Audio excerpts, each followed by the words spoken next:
South Korea and the United States kicked off a two-day joint naval drill earlier this Tuesday. This is a first since North Korea expressed its willingness to come back to the negotiating table with South Korea on the condition that Seoul and Washington call off their joint trainings. Hyun-bin reports.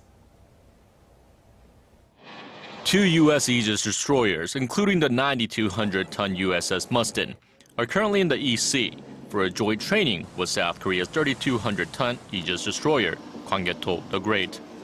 This is their first military training since North Korea called for a stop to the joint military exercises, as one of the conditions for the two Koreas to engage in dialogue. Seoul and Washington say their drills are defensive in nature, but North Korea is not convinced. Pyongyang characterizes the drills as a rehearsal for a northward invasion.